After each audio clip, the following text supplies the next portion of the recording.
And welcome everyone to the Shark Bros podcast. I am Kyle, And I'm Mikey. and we're gonna talk.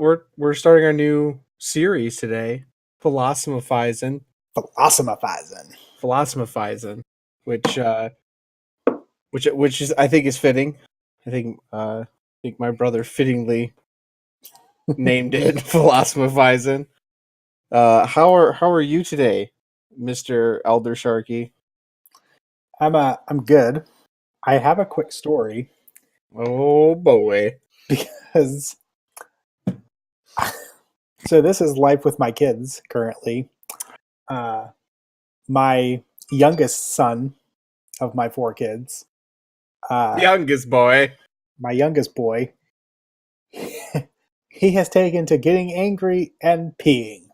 And I don't mean like peeing his pants. I mean like willfully Like peeing. marking his territory. It's what it feels like. Like the small primate that he is. He decided today that it's not to establish dominance, it's just to show his anger apparently, because he today decided that Calvin was making him mad by not pausing the movie so he could go to the bathroom. So in a display of dominance, he peed on the couch. See, that's what I'm saying. Which about a week ago, a little less than a week ago, the same thing happened and he peed on the floor.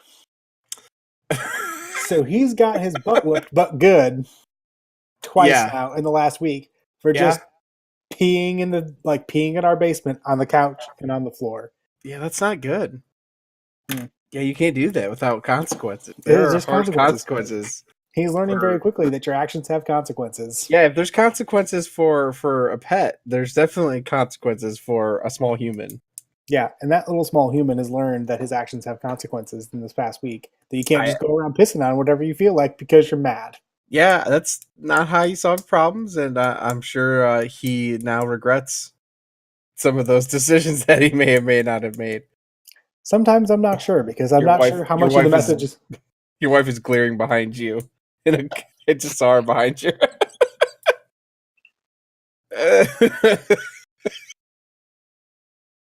Oh, she was just like, I just saw her face right above your shoulder, and I was like, "Goo!"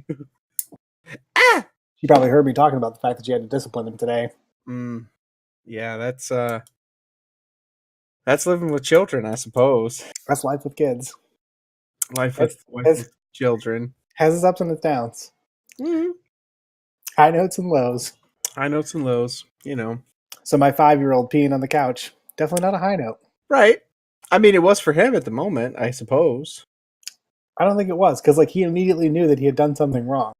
Yeah. He couldn't process all the frustration and rage. He does just snap sometimes.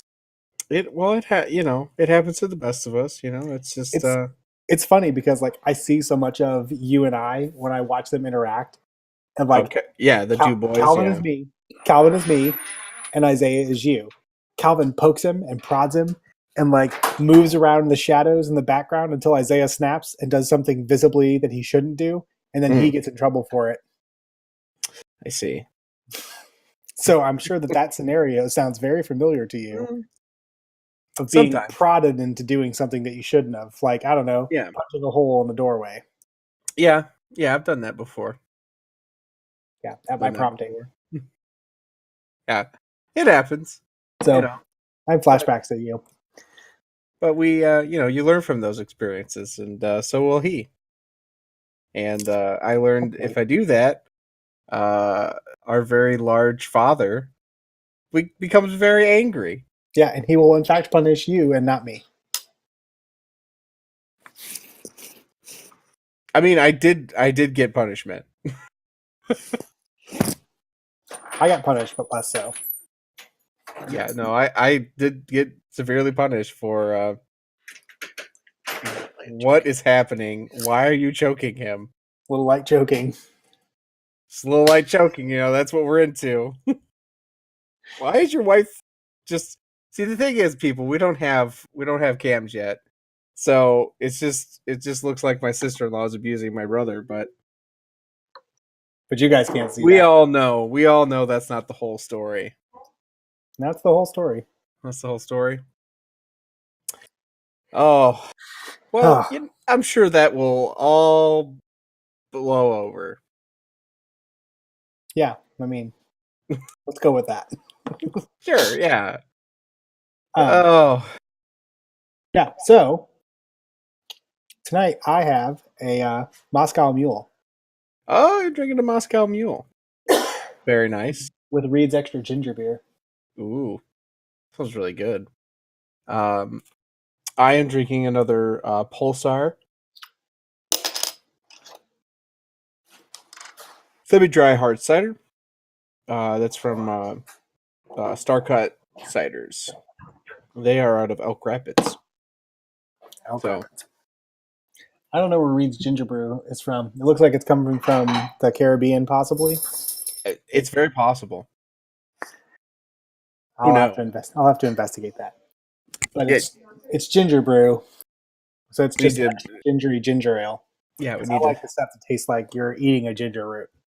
Well, you want real ginger ale. You don't want I do want fake real ginger ginger ale. ale. Yeah, I I've mean, realized over the years, like even growing up on Verner's, I really like Verner's, but yeah, not as much yeah. as I used to. Like I like it out of nostalgia, not because it's so good. I would agree. Yeah, I Every had one when my stomach wasn't feeling well, and it tastes good for the nostalgia factor. Like it makes you feel better via nostalgia, but doesn't actually have any ginger in it. doesn't actually have any ginger in it now. No, it has ginger extract and flavoring, natural flavoring. I think it's I'm trying to remember now if Verner's even has natural or if it's just artificial flavoring. I think it's artificial flavoring. Yeah, I think you're correct. The same Yeah, thing. The same thing is true with Canada Dry. Canada Dry has natural and artificial flavor because it says made with real ginger on it. Yeah, I sure it does. It has all of those things and more, like high fructose corn syrup. Yes, all of those things. All of those things. But yeah, yeah. So I have been fighting a mold problem in my house, which has been oh so fun. That's that. It's just when it rains, it pours. That's what they say, right? That's what they say. You When keep it just rains, it adding pours. verses to that country western song that is your life. Yep.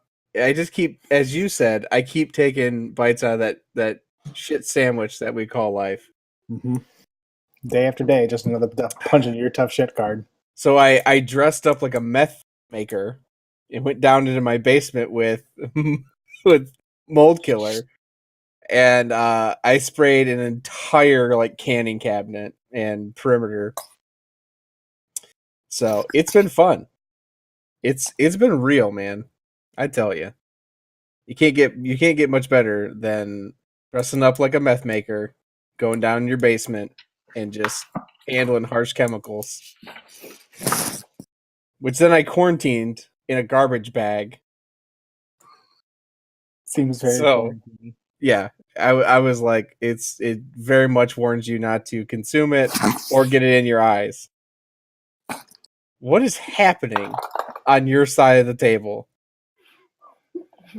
My wife just Is it just all kinds of pumpkin o'clock? It seems like it's pumpkin it's o'clock. not pumpkin o'clock. She totally has her wits about her. I don't know about that. It doesn't seem like that. Anyway, what are we talking about in this first episode? So this first episode is just kind of will just kind of be the two of us kind of giving a general overview of our specific worldview. So just kind of giving like an intro to the philosophy, like life principles that we have and kind of how we arrived at those conclusions. Yeah, And we'll just kind of see how long that takes. And so this may be 2 episodes or it might be 1 episode. yeah. We'll see how long it takes, and hopefully you guys find it interesting. But how about you tell us kind of what you believe and why? I mean, we're kind of talking about worldviews, and how perhaps we arrived there, right? And then Yeah. I guess I should also say that, from the outset, like Kyle is a atheistic secular humanist, Yeah. and I'm a Christian, and so I think we may have mentioned this before, but part of the reason for wanting to do this podcast is because we have differing worldviews, and just kind of just showing that you can have two different worldviews and then still have conversations in a civil manner and talk about things and Yeah. Yeah. share common interests and not have it be something that shuts down discussion, but rather should encourage Well, discussion from and nine worldview. times out of ten, the conversation you're having with the person that you may not know their initial world views, and you're having a pleasant conversation. 9 times out of 10, you're going to have a pleasant conversation with somebody, regardless of you know, a small, a lot like in the views that we have are differ very slightly. That's the biggest thing that I try to tell people is like the viewpoints don't necessarily dramatically shift. And like you said, yeah, you're always going to have similar things that you enjoy, and that's what should be celebrated is that those commonalities. And 9 times out of 10, you're not even going to know the person's worldview unless they tell you, or you ask them. Yeah, I mean, I think it depends on the topic of conversation, but you're right. Like you can get through a significant number of conversations and have it not come up.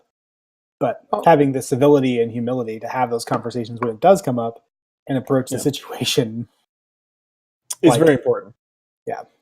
Yeah, it's So important, and being generous and empathetic, um, humble.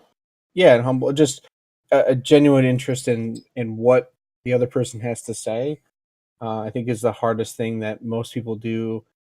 The hardest thing that people try to tackle in this, particularly in our country, because that's the only context that I know, because I live in the United States.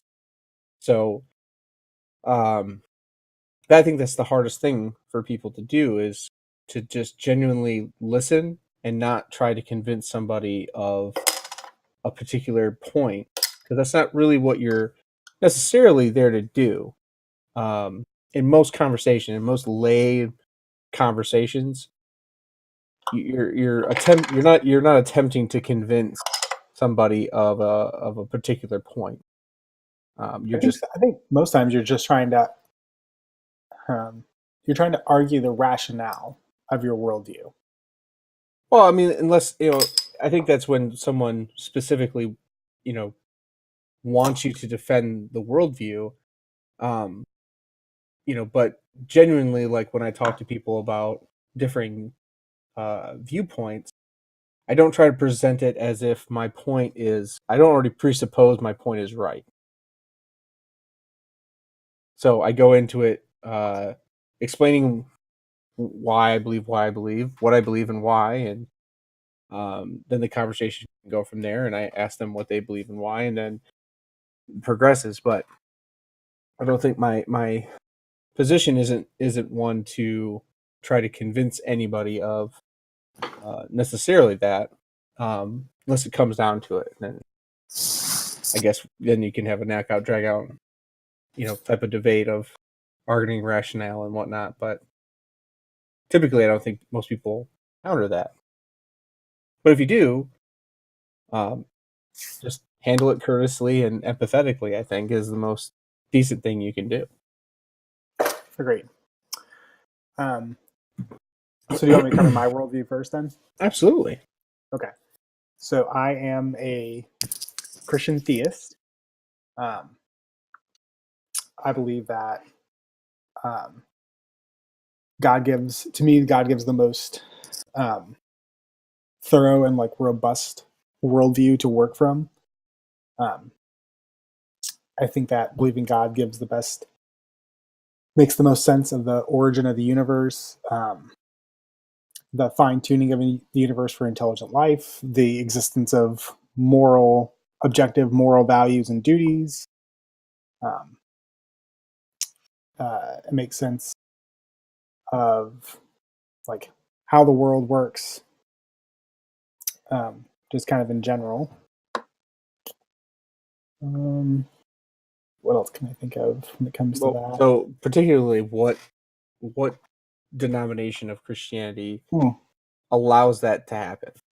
So, I mean, I think most people who identify as Christian would agree that like God is the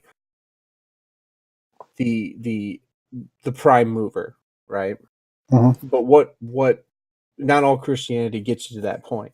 So, what specific type of denomination of Christianity or specific theology gets you to that conclusion for yourself?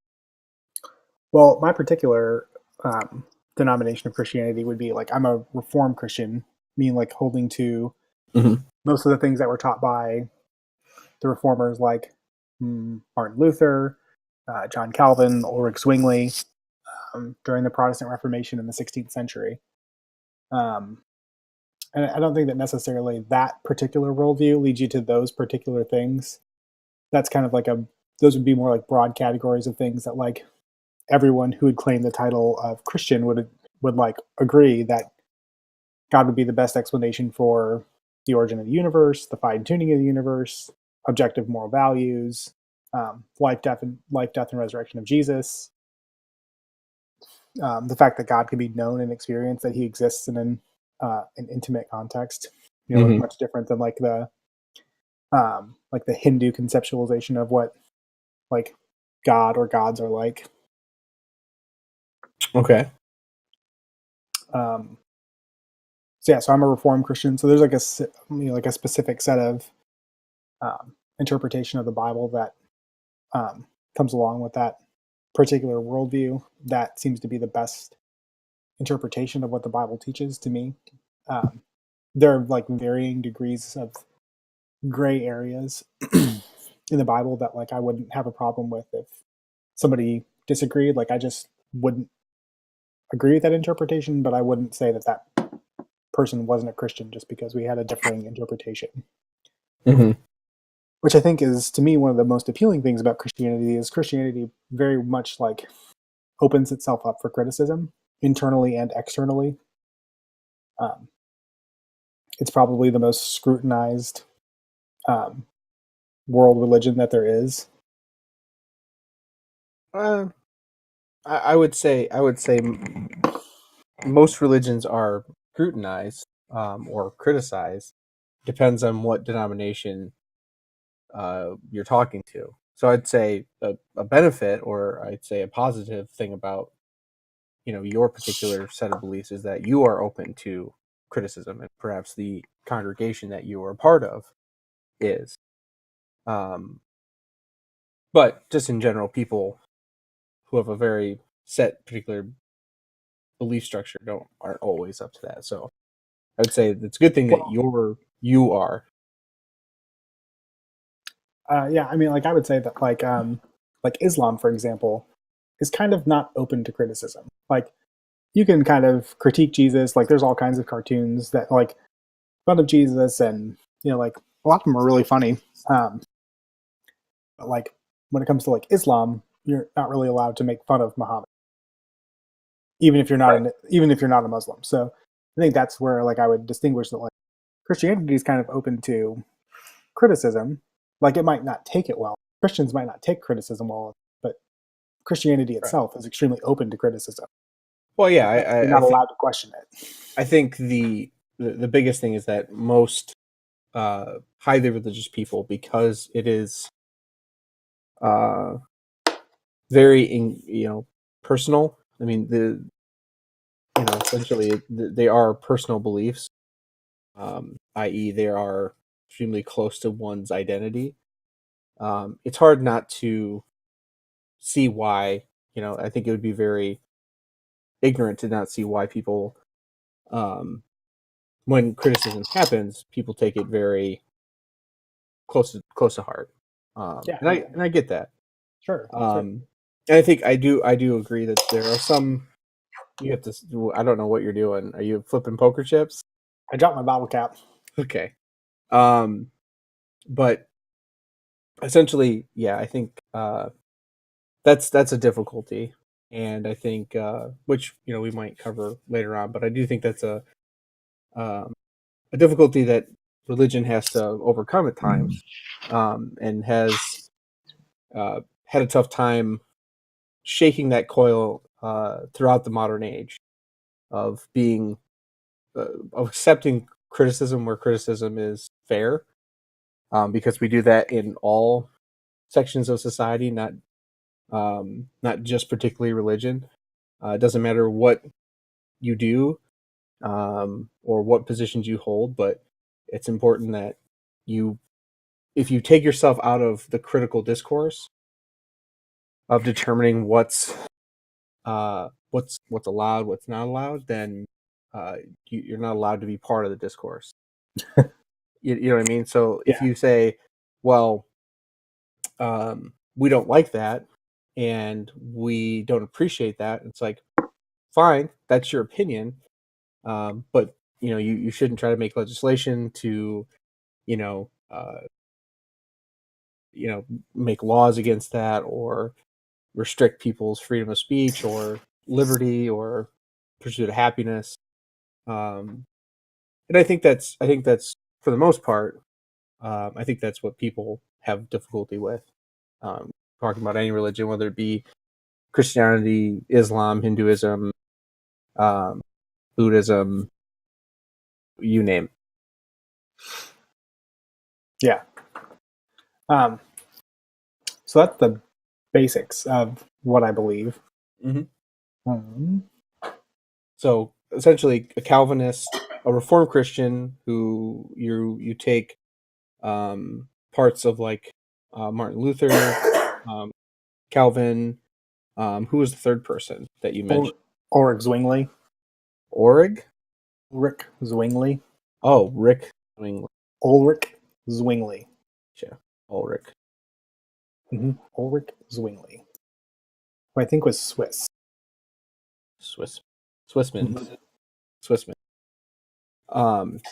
And that's essentially how you've kind of compiled or structured your particular set of theology. Yes.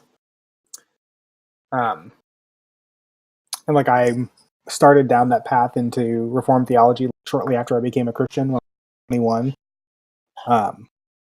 Because of the church that I went to, like the pastor at the church where I became a Christian at kind of led a small group with me and 4 other guys that was kind of aimed at people who we felt like could be future elders. And so we did a lot of discourse and discussion on theology. And so we studied some John Calvin, and we looked at the 5 basic points of Reformed theology. And kind of from there, like I've kind of read commentary on both sides of the discussion, and I'm still the most convinced by the Calvinist arguments for those like 5 basic tenets of, well, they're not the 5 basic tenets, they're like the 5 disputed tenets of Calvinism. And what are the 5 disputed tenets of Calvinism? They form the acronym TULIP, which is Yeah. total depravity, unconditional election, limited atonement, irresistible grace, and perseverance of the saints.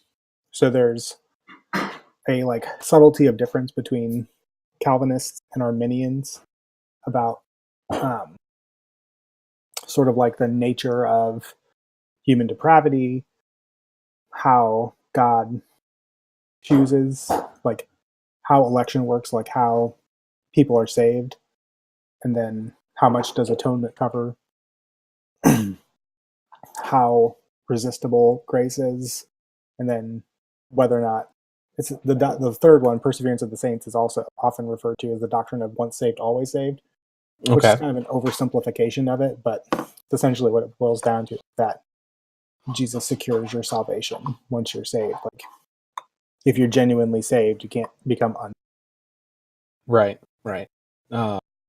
And that determination of salvation is based on, I would imagine, other theological, inquiries and research. Yeah, so like so on and so forth. Like hearing what different scholars have said over the years, like hearing which parts of the Bible they would use to affirm or deny those certain types of doctrine. to me, the most robust and exegetical reading of the text would kind of lead you down the path of like, Okay. that's what makes the most sense to me. Got it. Okay. So what do you find I guess most convincing about that over, let's say, Armenianism? Um, my general answer to that is typically that, in my estimation, the most correct view of God is the view that makes God look the biggest, like he like gives God the most glory and gives the least amount of glory to humanity, like Mm-hmm. recognizing humanity's insufficiencies and recognizing God's complete sufficiency. Okay. And so, to me, like the Calvinist worldview or the Calvinist view of salvation and justification gives the most credit to God and kind of ascribes less credit to humanity. Okay.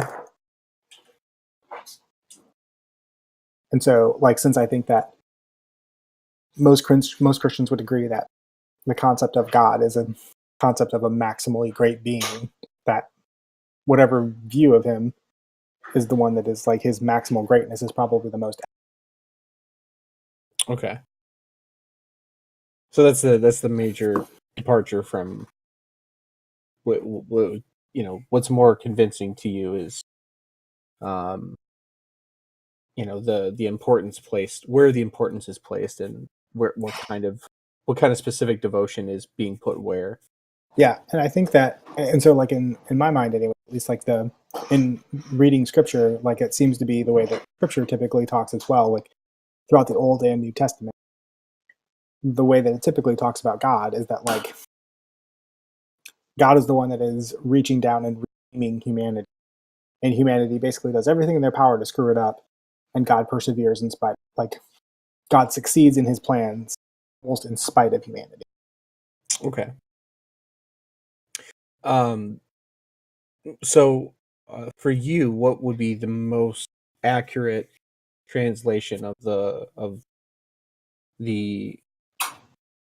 I guess essentially the Bible for you, where you draw upon? Um, I mean, obviously like you augment that with theological, the most accurate translation. but Um, like where are those people, and where are you kind of drawing from? Um, because obviously they're drawing from a particular text, i.e., the Bible. No one knows, now you do. Um, well, yeah. So like, I don't know necessarily that the translation that I like is like the most typically like the when you talk about Bible translations, they're divided into things that are thought for thought translations and then word for word translations. mhm. Because translating Hebrew or Greek or Aramaic or Latin, whatever the text might be written in, into English can be difficult because of the differences. There are like words and phrases like there are in most languages that don't translate as well into certain languages. So like their ideas like in German for don't translate well into English. They have a word for something that we don't really have a word. Um, and so I tend to like thought for thought translations better, um, so that you're trying to get an idea of thing, not necessarily the most accurate word for word translation. Okay. So for me, like I like the English Standard Version of the Bible, the ESV. Um, I think it combines the best readability with the best thought for thought translation. And Um, so, in your opinion, what is the benefit for thought to thought rather than direct word to word? I think that word to word sometimes, like if you're trying to translate like Greek into English, translating word to word sometimes can be awkward. Um, Especially since Greek doesn't require that words be in the same order that they have to be in English. There just has to be like tense agreement. So essentially, like there's all these different tenses in Greek. There's genitive. Well, I mean that's Latin. Genitive, ablative, dative, vocative. I can't remember all the tenses, but that's how you know what parts of speech the things go with in a Greek sentence. Yeah, yeah. And so the word order doesn't seem to matter as much as the thought orders, like trying to see like what the most coherent way of translating the thought is. Because um, it seems like for the most part in language, that's more important. Like the thought for thought, like trying to capture the essence of a thought is more important than the like word for word translation that you might try to be trying to figure out. If that Mhm. makes sense. Yeah, yeah. Like trying to capture the overall idea is more important than the specific it's used to convey that. Right. Okay. Um, is there anything that I missed? I think those are some good clarifying questions All right, those are that some pretty good clarifying questions. that not every uh, you know, layperson. That's not a derogatory term to people listening. But not Yeah, everyone knows that. Just like if you know I mentioned something that not everyone knows, let me know. But I think that's also helpful. Like if someone wants to look them up, look yeah, somebody up or something that's or get a better idea of like why there's a disagreement between thought for thought translation, word to word translation, and what supports what, or why one is using that to support uh, the theological discussion that they're discussing. yeah. And I guess the only other thing that I would want to say is like um, I think I often hear it said that like like there's this um, there's this antithesis between like faith and science that like these two things are diametrically and like I don't find that to be true because I don't think that those two things are like opposed to one another. Like I don't think that you can have like I don't think that it necessitates that if you're that you believe or that you adhere to science that means that you can't have faith, um, which is a which is an often I think ascribed thing to people who like people of faith is that like well you just don't understand any of the evidence for how the world works so like that's why you believe what you believe. Well, I And so, think there are plenty of people who accept specific scientific information and choose to disregard other scientific information. Um, and I don't think that everyone does that. I'm just saying that that's most of the time. I think that's a more realistic uh, interpretation or observation of what it is.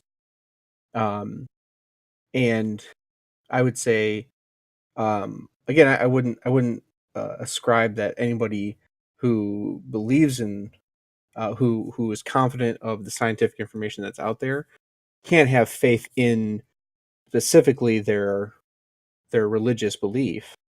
You certainly can. I think it comes into conflict at times, and I think anybody who has wrestled with both, holding a religious belief based in faith. Faith is the confidence in things unseen. You could define it as that way. Uh, at times, that's going to come into conflict. I think just out of out of sheer, uh, uh, I guess, vicinity to each other, they're going to cause a little bit of tension in certain things that you hold, or certain things you read in scripture are going to be different from what you read in perhaps mainly, academic scientific papers. But by I no mean I means is think it. that I was just going to say like I mean that is true but that is because like the Bible isn't a science book so Well, I like would say I would agree. I would agree with that statement, but I would also say I think we could probably also agree that you may be the minority in that, where you're saying the Bible is not a scientific book, but there are a majority of uh, Christian believers affirm the truth of the Bible as 100% authentic evidence, right? So if you're like a young Earth creationist, you wholeheartedly believe that even if you're an old world creationist, you wholeheartedly believe that the authenticity of the Bible is scientifically accurate. yeah like I You think that any Bible believing Christian say that like nothing that the Bible says contradicts anything in science. Like I the mean, Bible doesn't contradict science. I would say you again would be the minority, people in your particular camp who argue theologically and apologetically would use those things, use those type of argumentation. The lay Christian does not. They say that I would say that they would probably affirm, and I don't think I'm talking too out of turn here, would say that the Bible is the inerrant word of God. I mean, pretty much again, Period, full stop. Like every Christian would agree that like the Right. Bible is, but it does, like, but that essentially does come into conflict with the with much of mainstream scientific literature. I would say, I mean, on a whole, that's what my experience has been. What led me to where I'm at is that there is a strong contradiction between the two, and I don't think that you can't hold them if you choose to, and hold both of them to equal value. I'm not saying anybody can't. I just think for some people that you're either gonna take the option of letting them be synergistic and allowing one to be one and the other to be the other, right? Allowing them both to coexist and be what they have to be. Or I think they come into conflict and you start to discern which one do you think is more applicable. yeah, I guess what I would say. Oh, I think I lost your audio. Hello. Oh, there we go. There we go. Yeah, I heard a would say, loud like, noise and then you were just gone. no, that was thunder. Oh, It's like just starting to storm here. wow. I Yeah. heard. I thought that was like somebody falling in the kitchen. That's No. very loud. Yeah, like I would say, like I don't know of any points of like science that are conflicted by anything that's in the Bible. Like I didn't come to believe the Bible to be true because of science, but in my time in becoming a chiropractor, like going through medical school and like learning about science, like I've not come across anything that makes me doubt my belief in the inerrancy of the Bible or anything of the sort. Like it's enhanced my reasons for believing that the Bible is true. Um, like kind of as I said before, like I think that believing God makes the most sense of the origin of the universe, the fine tuning of life, objective moral values. Like I don't see there to be any like instance where that's not the case. And I was actually just listening to Brian Cox the other day on the Joe Rogan Experience, and he was talking about kind of something similar that like science can only explain things so far, and he's like, there's space still, excuse me, for religion and for religious experience, that like science hasn't really eliminated that. And he's like, it might at some point in the future, but at this point, like there's not really any reason to say that. I mean, that's a very nice, vapid thing that he said because he doesn't want to upset people. That's very nice and heartfelt, and but that's not, again, I think the misconception about science is that science is not trying to give any type of stance on a moral compass. It's Well, I mean, I would say science, no. Scientists, yes. Again, I would wholeheartedly disagree with that. Scientists are not trying to necessarily tell you how you should live, nor are they giving you ethics and moral standards by which to live. Those aren't developed by science or scientists. Those are they can be in conjunction with people who happen to be scientists, but they're not telling you how you ought to live. Those aren't being determined by just scientists. I would say that they're being through history, through the Enlightenment, through secular thought, through secular humanism, and other developments. that's what has developed secular thought, and secular morality and ethics, but it's not scientists, specifically. Well, I mean, like I That would say, like science itself claims the existence or non-existence of a deity, but scientists, in their interpretation of the facts about scientists, make a whole bunch of those statements okay. and So sometimes again, overstep what they should or shouldn't say. Like Hawking in the Grand Design, before he passed away, like in the Grand Design, he talks about that.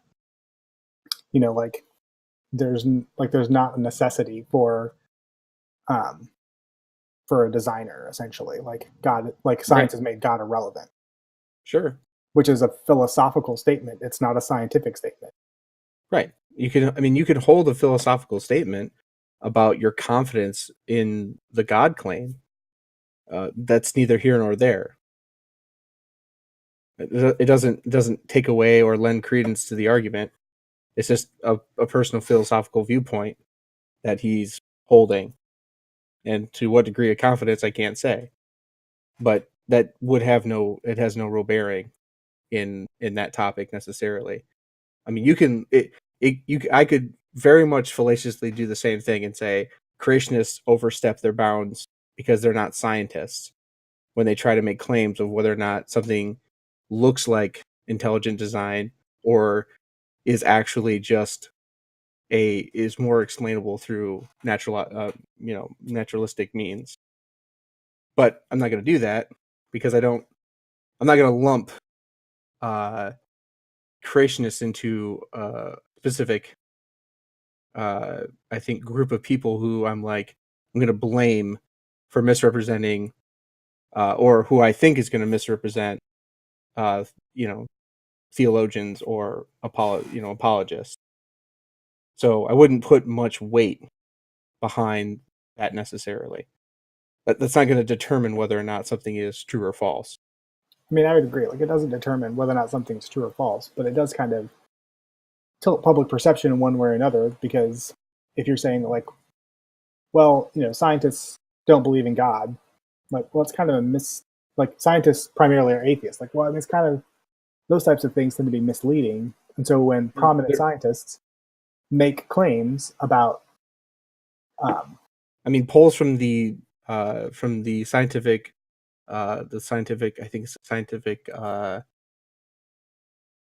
research academy, polled that 95% of, or is it, yeah, 90% of them are secular or atheist, and the minor percent is theist.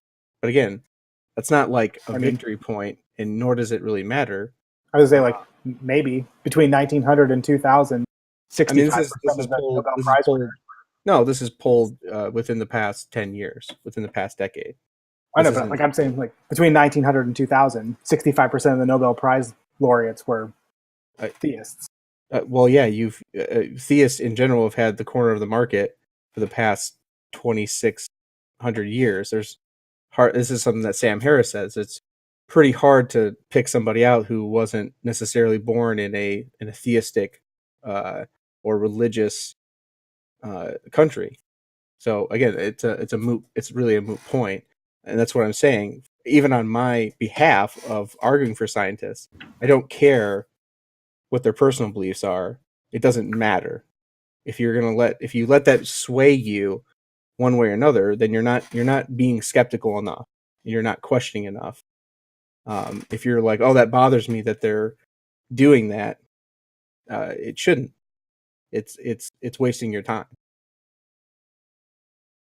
You're just spinning your wheels for no reason. Wow, that really went over on like my beliefs. Like we haven't even covered yours yet. Oh, I mean, that's all right. Well, I guess that would lead me into my beliefs. So I would say, as like a Venn diagram example to give people, this is the best way as I can put it is if you have two large circles, right? Um, one would be secular humanism, the other would be methodological naturalism, and in the middle, it would cross over into atheism. right? So the smallest part of that Venn diagram is going to be atheism. So I really want to tell people, like, I think most of the time people look at the A word as this naughty word, and that's what gets focused on the most. And the biggest thing is, as an educator, I like to educate people. So atheism is just about the God. It does not make a stance, nor is it a moral argument or a ethical argument. It is merely addressing whether or not someone is convinced or not convinced, in particular in a non-theist or atheist point of view, is unconvinced that there are gods or a god. So it's just that position. So if ask somebody about ethics or morals, they're going to tell you, well, most of the time they're going to tell you, well, I'm a secular humanist. For me, particular, I'm a secular humanist, and I back that in methodological naturalism. So secular humanism is a naturalistic philosophy, a cosmic outlook rooted in science, and a consequentialist ethical system. Um, Now you get a little bit more into, uh, down into like whether you're a compatibilist, i.e., like Dan Dennett, or are you kind of a determinist, moderate determinist like Harris, or others like him, um, down into how we get ethics and what's the best way to kind of go about, um, evolving those to be the best, to be better at getting better, as Matt Dillahunty would say. Goal of humanity is to get better at getting better. So I personally ground that in secular humanism backed in methodological naturalism. So methodological naturalism meaning that, there's I'm not convinced that there's anything outside the natural world or what's presented to me in reality. As an agent, this is all that I am aware of at the moment. Until evidence is provided to me that's convincing, I have to suspend that and look at what uh, is actually in front of me, or what can be proved empirically or through scientific inquiry. So how would you say that you like arrived at those conclusions of like methodological naturalism and secular humanism? Because it's like, I mean, it's probably fairly clear to see that like if you held to secular humanism and methodological naturalism, like atheism would just kind of be like a natural consequence of that, like a smaller um, subset of that. yeah, I don't think. I mean, you could be a secular humanist and be agnostic. Um, it's very possible, and I don't think it's outside the realm of possibility for someone to definitely hold a Gnostic view, right? Gnostic meaning knowledge. So agnostic meaning that one cannot know knowledge, right? So Mm-hmm. you could be, like a Gnostic deist and still be a secular humanist. Um, for me particularly, I think the most convincing the most convincing research that I did in particular was, I don't I'm unconvinced that I'm able to perceive or would be able to perceive some type of supernatural element, right? There's been no evidence for a supernatural element. There's been no way to prove that, and there's been a long-standing debate since time immemorial for humanity to be able to prove that in some way. And the more and more that we learn, the less and less that I have seen that uh, be proven. Um, and if I am to live in reality, then I have to accept reality for what I can be confident of until such evidence reveals itself or is revealed to me. So for me, secular humanism made more sense empathetically as a moral ethical system because it's accessible to everybody and excludes nobody. It is focused on the well-being and human flourishing of the most amount of people. And I could not get there via a supernatural entity. I didn't accept via whatever supernatural entity that I looked into. It didn't allow for that type of well-being or human flourishing, not on the accessibility to everybody. And so that got me more into searching into science, scientific thought, philosophical thought, and I arrived at being those three things. My particular view of atheism isn't that there are no gods or God. It's that I'm unconvinced that a God exists or gods exist, meaning I have not seen or been provided any convincing evidence to the contrary. So that doesn't mean I couldn't be convinced, and I don't know what would convince me. But as of right now, I'm unconvinced of that claim. So, so you mentioned in your view of secular humanism, like the view that um, so like that kind of gives you a framework for like the objective of morality, right? Because like we both would affirm that morality is objective, right? Well, there are objective morals that we can, just like there's objective truths. There are truths that we can come to via uh, reason and discourse to get to what is the best outcome for human flourishing and well-being. So that doesn't mean that there aren't people who hold subjective views. It doesn't mean that those subjective views are right. Right. So Yeah, that's I the mean, big like it would difference, be I like think. it would be like if we said like if we look back at the Holocaust and say Nazis won World War II, and if you looked at the world today, if the Nazis won World War II, then everyone would agree that killing Jews was okay. It would still be objectively wrong, It would be but it would be objectively wrong. but it would be subjectively correct in the minds of the people who are living now, even though it's still objectively wrong.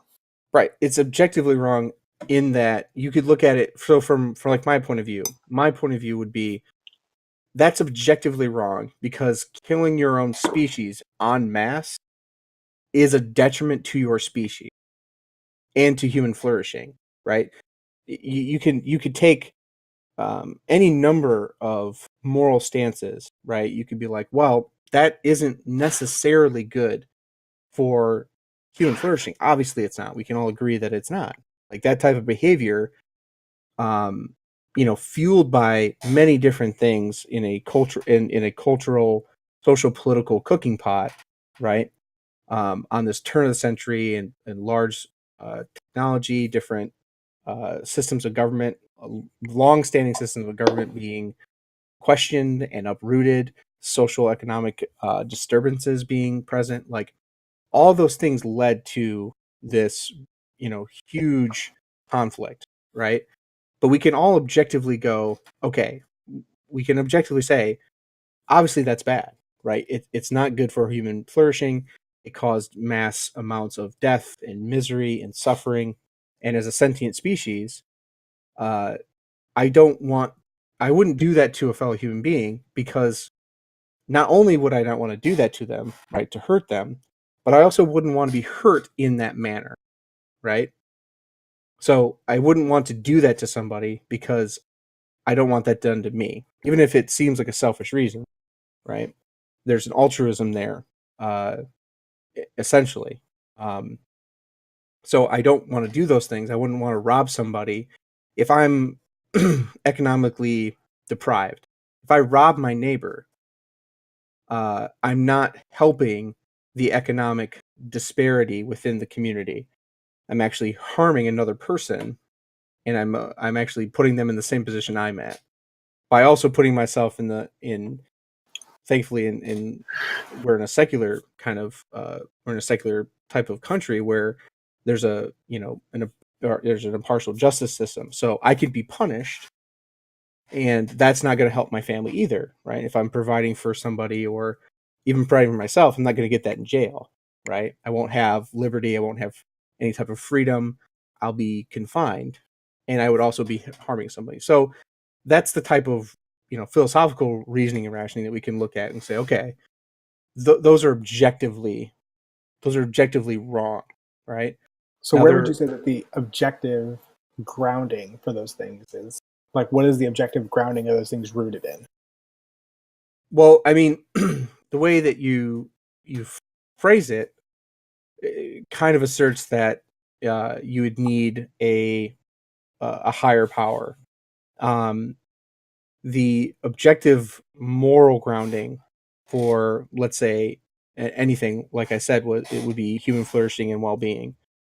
Now, you could, for me, I base that back into mythological naturalism, which is we're a social species which has evolved over uh, millions of years, and we have done a pretty good job through certain evolutionary pressures to understand what is the most beneficial for our species to survive. And we've done that through a myriad of different avenues and different environmental pressures and evolutionary traits that we have evolved through. And the goal has always, for any species, is to get better at getting better. And we have learned that um, for the most part, as a social species, if I harm somebody, it can bring harm back to me, or it can do large amounts of irreparable damage. So the best way to do that is to, like, why we have larger frontal cortex than primates, because we are able to sympathize and empathize on a greater level. So we don't need necessarily the harsh hierarchy that we see in other primates. We have a large frontal cortex, which allows us to be overly active, and we can take positions that they cannot necessarily take. So we develop these things, and we've gotten better and better and better and better about talking and discussing through discourse and reason what is the best for our society to flourish, right? What's the best for as many people uh, to succeed, or to have a good standing of well-being. So, so you're saying is that like it's an evolutionary process that has led us to do what is best for the greatest number of people. I would say yes. It's a byproduct of our species. Our species is a cultural and social creature, and I think that is an evolutionary um, benefit to us, that has been selected over generations to propagate the best solution for a species that isn't necessarily, and I wouldn't think anybody would disagree with this. We are not the most dangerous or sturdy creatures on the planet. So you have to be smart, and you have to be cunning, and you have to. That's what we've done. That's how we've survived. I don't think there's anything unpoetic about that either. I think that's quite amazing. Um, If so I guess my question would be, like in that context, would be like, so what's to stop on that view? Like, what's to stop a quorum from forming within humanity that says like, well, what's best for humanity is actually to like thin out the population, get rid of the weaker segments of the population, and thin our numbers down so that we have a higher, excuse me, degree of sustainability on the planet. So we should thin our numbers systematically so that we have a higher viability of surviving as a species because that's what would be best for our species. I mean, although that's a hypothetical question, I'll try to field it. Um, so situationally, right? Uh, yes, you could. Uh, I don't think you could necessarily make the argument that, well, we would systematically uh, one day, so there's just going to be a group of people who want to systematically uh, increase the surplus or just decrease the population in general. Okay. Well, there would probably be an equal or greater amount of number of people who would wholeheartedly disagree with that. Anytime there has been genocide in any kind, there has been a strong opposition to it, either globally or regionally. I From think the you could. people being genocided against, yeah, typically. Well, well, yeah, right, and people around them, right? And other nations around them who Sometimes. most of the time, I would say, most of the time. I would say the vast majority of instances where there is a large genocide, there is a public outcry against those people being genocide, because that's not how you solve problems productively. But that wasn't my question. My question was, what would make that wrong? Well, so subjectively, right? Subjectively, someone could hold that position. That doesn't mean they're correct. Period. True, but on well, I So guess what I'm through ration and logic, so we do a thought experiment, right? So someone holds a position. I'm an atheist. You're a theist. Someone on a third party makes a claim that it would be better if we would kill a third of the population off due to some kind of information, whether they think that's right, wrong, indifferent, or they have some kind of wild prediction, right? Okay, great. You've made an assertion, but the problem with that is you have a subjective viewpoint that is wholeheartedly against um, the well-being of many people.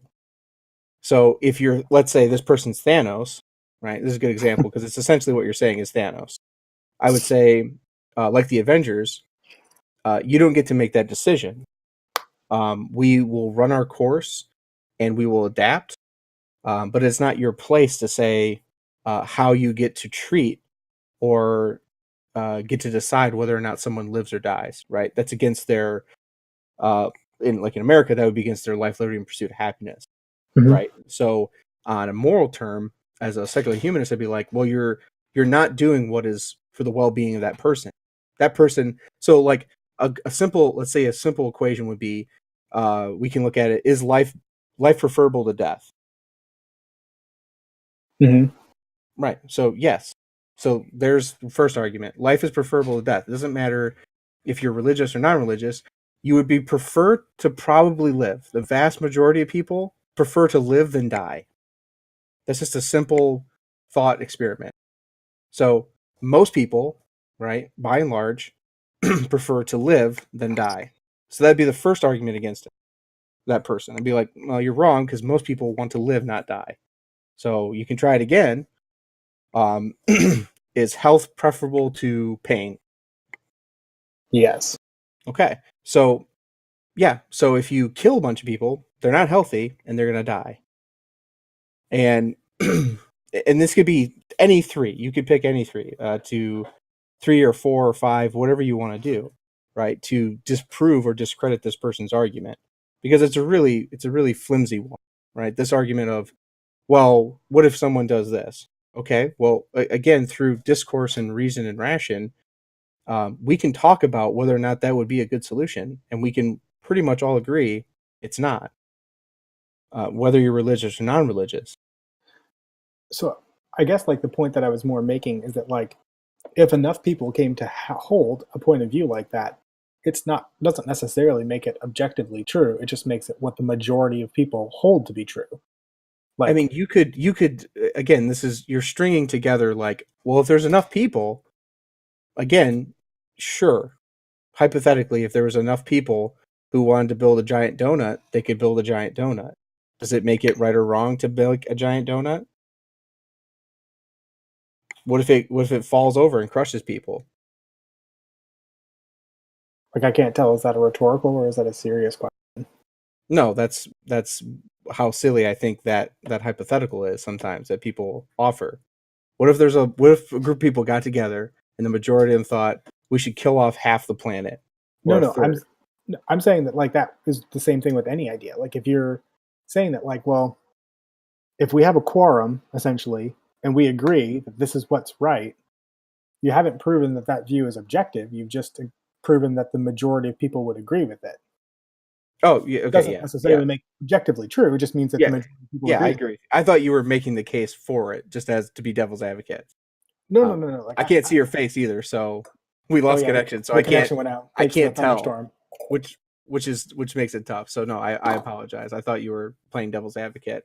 and pressing the issue. No, we would agree. We would both agree that, yeah, subjectively, like, yes, you could hold that view, but for whatever reason, whether you be religious or non-religious, there are a multitude of reasons that non-religious people and religious people could agree that objectively it's wrong. We might have different reasons for why it's wrong, but either way, we could discredit that subjective viewpoint, right? So let's say, Yeah. subjectively, there might be people in the world who think it's okay to beat your wife, right? For whatever Yeah. reason. Mhm. Objectively, you and me, right, both disagree with that point.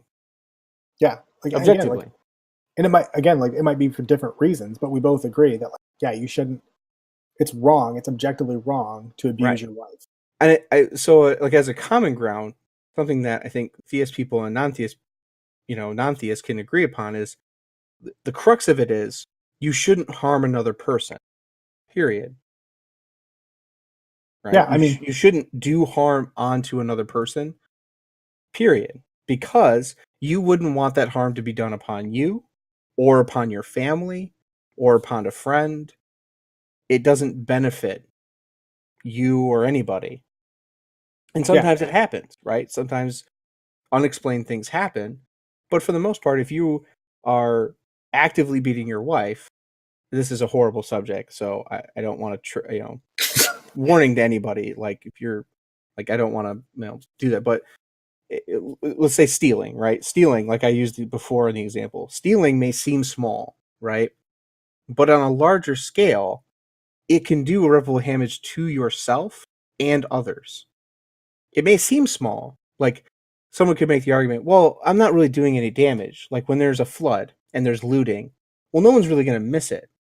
Well, yeah, the business owner that you're stealing from, that's going to undercut his insurance for what he can claim. Yeah. And That like and it that's just like it undergirds the fact that like it's just objectively wrong to take things that aren't yours. right. They don't belong to you, but on a kind of a broader scale, that has a ripple effect within your community. So you're not going to help your community when people are trying to rebuild and you take those things. You may think temporarily you're gaining something, right? But ultimately you're going to be costing more, because if you move back into that neighborhood and there are no stores, then your neighborhood's going to fall apart, right? Crime's going Mhm. to raise. There's not going to be any jobs. You're not going to be able to get resources, right? In a modern age where we don't necessarily, we're not hunter gatherers anymore in the same sense. So that's a finite resource, and that's an ecosystem for human beings that's extremely important, right? So if your grocery store goes out of business because you looted it with a bunch of people, and you don't have a grocery store to go back to, then your people don't have food, people don't have milk, they might have to travel long distances. Not everyone has cars, not everyone has transportation. Public transportation is going to be down because of the flood, or maybe not even non-existent beforehand. That infrastructure will be corroded away. So you're doing lots of damage to yourself and others, right? So it doesn't help your community flourish. It doesn't help you flourish. It Yeah. actually does the opposite. So yeah, we would both agree. Like, yeah, you can get to objective, and that's just using, like, that's not using like a secular moral code. That's just using simple, like just a reason and like Socratic thought. Like that's just using, a Socratic method, or rationale to be like, well, why is this objectively bad? Yeah. And so like even in like the debate between like Sam Harris and William Lane Craig, who like Sam Harris is a secular humanist who believes in objective morality. William Lane Craig is a Christian, also believes in also believes in objective morality. Like a good chunk of the debate that they had was not over whether or not objective morals exist. It's where those things are grounded in. Because like we would probably agree that like we probably share a fairly similar moral code, Yeah, but most people where do. where we find the source for that code is where the disagreement would come. Yeah, if you're living in some type of democratic, partly secular type of government, yeah, you're going to have a very reason you know based type of belief, a discourse based objective moral uh, system, right? Through checks and balances and discourse. That's how we figure out, you know, we give maximum freedom, and then maximum freedom or maximum liberty, and then we adjust that. We start to implement laws or implement rules and regulation to try to find a good balance. It doesn't always seem fair, and that's very understandable. It's not always fair, and sometimes it is harmful. But it's I think the only system that really has it really and jettisoned and benefited humanity in since I would say since the Enlightenment and turn of the century. Obviously, living in aristocratic France wasn't a good place to be necessarily if you weren't part of the aristocracy. It's essentially being born into a caste system, especially right? Not in the 17th and 18th century. No, absolutely not. I mean, it didn't matter. It didn't matter what you did. By the most part, you were never going to be in that type of in that class of people. But yeah, like we could disagree on where they're rooted, but I don't think that's the most productive. Like I enjoy watching Harris and Craig debate, and that's fine. And it's very useful. I would say in the everyday though, like whether that's grounded, whether you get your objective moral truth grounded in religion, or you get it through a system of as I explained, a naturalistic philosophy. What matters the most is that are you concerned with people's well-being and human flourishing? That's really the only thing that concerns me. Are you concerned about figuring out how it is that we can make a better existence? Because whether you believe it or not, we're forced to accept that we live in a reality, right? Like you can't deny reality. Like I don't mean, you grant. Can't. There are plenty of if you're that deny reality. Yeah, if you're a sophist, which or I believe really, that's like if you're a Hindu, like you're kind of denying reality too, because you believe that this realm is all an illusion, and that like the spiritual realm is actually the real realm. Yeah.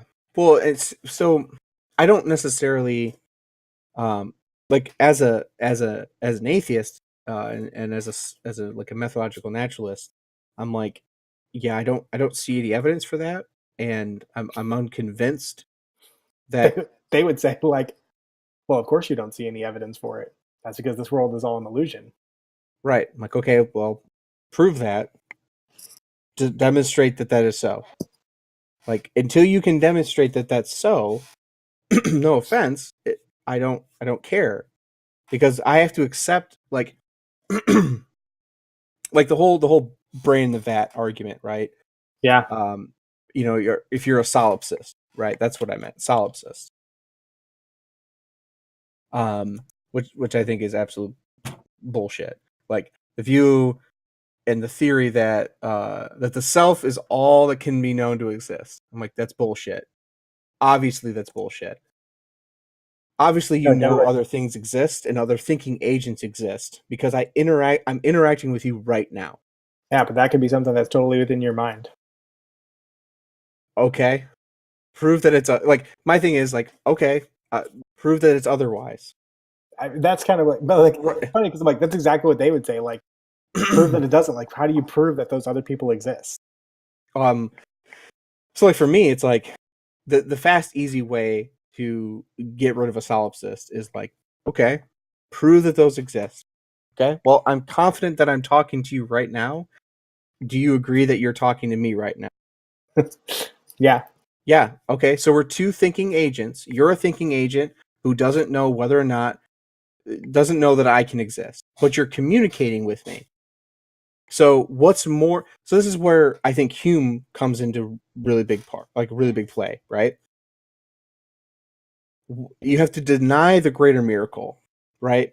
So is it more likely? Am I more confident that I'm a thinking agent, you're a thinking agent?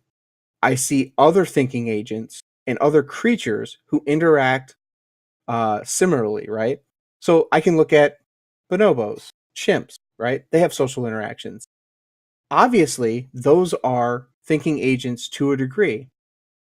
They interact just like you're interacting with me, and I can interact with them or I cannot. So, Really, the simplest way to prove that solipsism is not true is just to say, like, do those things go on existing when they're outside of my periphery of knowledge? right, Like, do they continue their existence when I'm unaware of the fact that they exist? So, like, right, if I'm looking at a tree and then I walk out of the side of the tree, does it still only exist in my mind, or does it still have its existence back there, even if I turn around and I'm not looking? right. Of course it does. Like, Fucking of course. like, Like like when there we end this conversation and walk away, I could prove that I still exist to like like to millions of other multiple people. thinking agents. Like I could prove to millions of other people that I'm Yeah, still existing and all show you that I still exist outside of this conversation. absolutely. Because there are other thinking agents that hold me accountable to the reality that I exist in. Period. That's existence. You exist. You didn't get to consent of your existence. First off, like you didn't consent to be here. You had no choice in it. So that already moots the point. Like, well, all I know is that I can exist. Okay. Well, did you consent to be here? No. Your parents decided that a long time ago and had you, and you hold some kind of fallacious reasoning of solipsism for whatever fucking reason to get Because unphilosophical for a you reason. took an intro to philosophy class once, Right. and now you're convinced of your own Well, all I theory. know is that I exist. I don't know that you can exist. Well, you're talking to me. Well, it could be a simulation. It could be. You're Prove just that a it's a figment. simulation. You're just a figment of my imagination. Prove you're not a figment of my imagination. Yeah, see, it's this type of like this Tuco K fallacy. That's what solipsists do. They participate in Tuco K fallacy.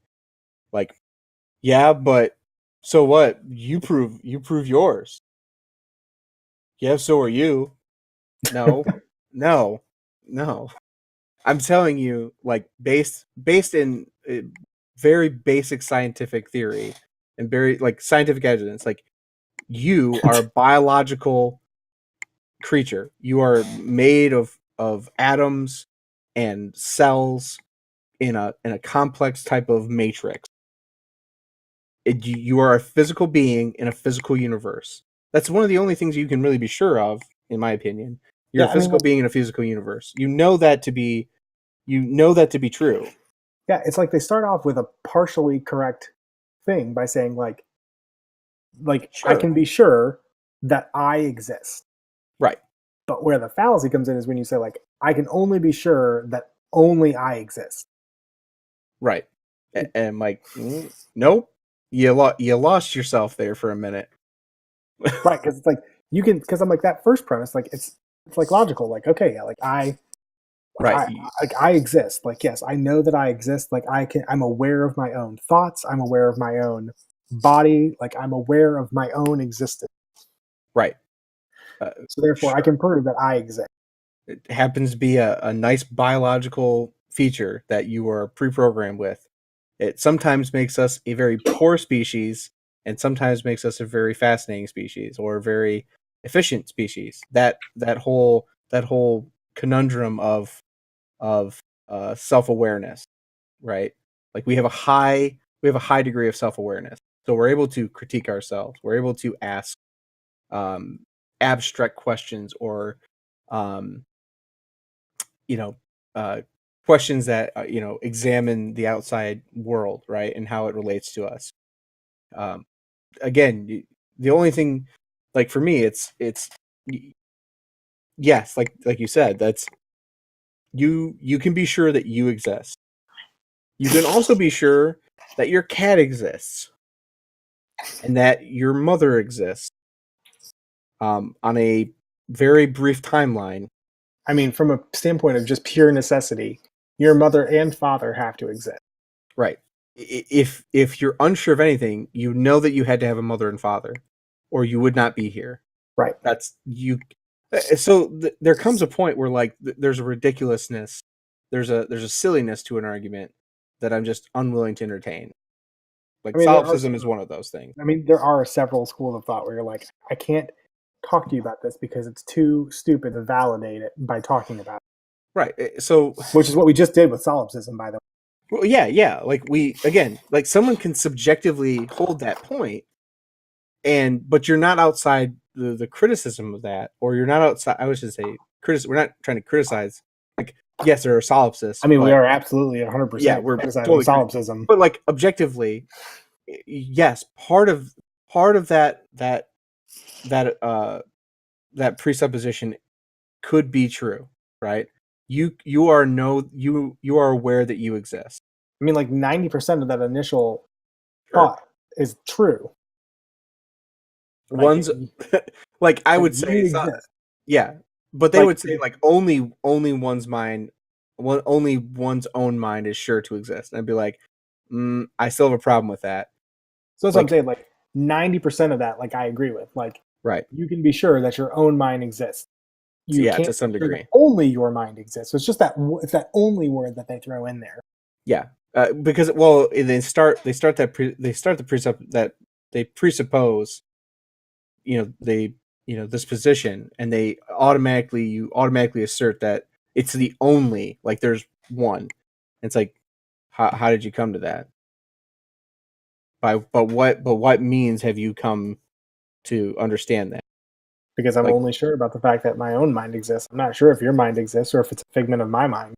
I'd be like, well, the myriad of scientific evidence would prove that you're wrong, because we do CT scans on people. We do all kinds of uh, No, those are all things. Those are just concepts that exist inside my mind. mm, sure, no. Like I always, like I tell my students, I always tell them perhaps, but maybe. So it's like, I don't want to do this assignment. Uh oh, sure, but maybe. So Sure, but maybe. surely you could not do the assignment, right? But maybe you should. Like, perhaps you could take the day off and not do something, but maybe it would be better if you spent your time doing something worthwhile. Like, I don't know, whatever. But so yeah, I don't know. We got on a tangent there for a little bit, but did that answer your original question? Did you have I don't anything even other remember. else for I'm me? not gonna lie. I don't even remember. We got off a little bit of a tangent, but that's good, because I mean that's what we like to do anyway. And It when is. we talk about philosophy for a very long time, It you know, gets really it gets really tangential really quick. it does. But I mean, I think we always, I know now, that I try to reaffirm that, but I also try to, you know, be in a position where it's like, okay, if I really am in a position of feeling like I'm open to being wrong, right? Or most, I would say more importantly, I'm open to saying I don't know, more so than I ever have been in my life. So it's like, they're like, well, how do you do? Well, explain this. I don't know. Like, I'm not going to tell you that I know, if I don't know. Or, yeah, I'm not sure about that. Let me get back to you on that. Um, but like, if someone, can logically show me where I'm messing up and be like, hey, yeah, it's not a solid, valid, worldview to hold. I'm open to being like, okay, that's fair. Let me try to rethink where my position is and see if it's if I'm messing up or if I'm still on point here. Sure. But that's the most important part about philosophical talk. But yeah, this has been Philosomiphizn. First take at Philosomiphizn. Well, it's actually our second take. Second take. Well, yeah, I mean, they don't know that. They do now. No, Screwed us over. You've torn down the curtain. The fourth wall has been breached. But yes, we tried to record this the first time and it went haywire and we had some technical difficulties, but we sorted them out. We've brought you the first episode of Philosomiphizn. So this is the end of episode 4, series 2 of now called Philosomiphizn. Indeed. So I've been Kyle. And I've been Mikey.